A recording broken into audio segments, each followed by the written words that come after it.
जय श्री सच्चिदानंद।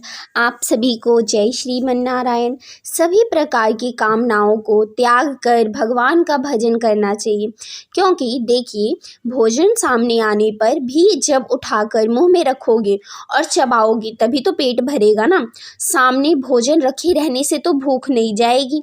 इसीलिए आत्मा की शांति के लिए भगवान की भक्ति ही करनी होगी।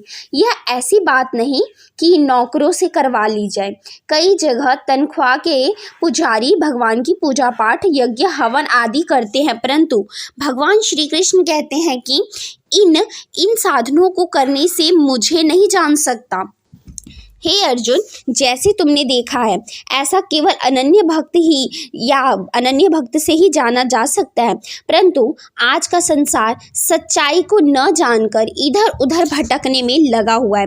कोई बद्री नारायण आदि तीर्थों में जाकर तेल साबुन से शरीर धोकर नहा रहा होता है या धो रहा होता है, और कोई गठरी बांधे मक्के की ओर दौड़ा जा रहा है। क्या ऐसे ही कहते हैं कि अपने दिल में ढूंढो, पर लोग खोज करने के लिए बाहर भाग रहे हैं।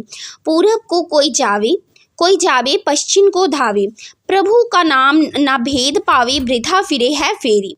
बाहर की दौड़ से परमात्मा का ज्ञान नहीं हो सकता, यह वृथा की दौड़ धूप है। वस्तु कहीं ढूंढे कहीं विधि आवे हाथ, कही कबीर वस्तु तब पाई, जब भेदी लीन्हा साथ। भेदी लीन्हा साथ कर दिन ही वस्तु लखाए, कोटि जन्म का पंथ था पल में पहुंचा जाए। मतलब चीज कहीं और ढूंढ कहीं और ही रहे हो। इस प्रकार कैसे मिलेगी? जब भेदी मिल जाए तो वह प्राप्त करा देते हैं, क्योंकि मतलब जो सामान गुमा है या फिर जो सामान आप ढूंढ रहे हैं, उसको रखने वाला या उस सामान को जानने वाले को, भेदी को आप साथ ले लेते हैं तो आपको वो बहुत ही जल्दी प्राप्त हो जाती है। गीता में सर्वकाल में स्मरण करने के लिए कहा गया है। किसान खेती बाड़ी करता हुआ, वकील वकालत करता हुआ, स्त्री भोजन बनाती हुई भी भजन कर सकती है, परंतु कब? जब भेदी के द्वारा नींद और स्वप्न में स्मरण होने वाले नाम का भेद मिल जाए। जैसे उठत बैठत सोवत जागत नाम, कहे नानक सद भय तिनके काम। हर समय भजन करते हुए संसार के सब काम करो, तब निष्काम कर्म होगा। श्रुति सिद्धांत यह और गाड़ी, राम भजई सब काज विसारी, भक्ति स्वतंत्र सकल सुख खानी, बिनु सत्संग ना पावहि प्राणी। वह सभी शास्त्रों का सार ही यह है कि सब प्रकार की कामनाओं को त्याग कर भजन करना चाहिए। भक्ति में फूल, बताशे, जल की आवश्यकता बिल्कुल नहीं है, परंतु वह भक्ति सत्संग के बिना मिल ही नहीं सकती। जो भक्ति आज की दुनिया कर रही है, यह भक्ति नहीं है। नहाना, धोना, कंठी माला, पूजा पाठ, यज्ञ, हवन करना भक्ति नहीं है। त्रेता में भिलनी भक्तिनी हुई। भगवान राम जब भिलनी की कुटिया पर पहुंचे तो भगवान के दर्शन पाकर भिलनी मगन हो गई।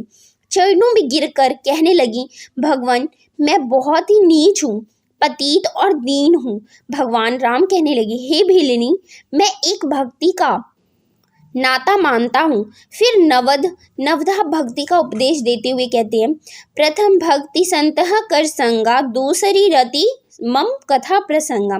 पहली भक्ति साधु संतों का संग करना, यानी सज्जन व्यक्तियों का संग करने पर ही पहली भक्ति हो जाती है।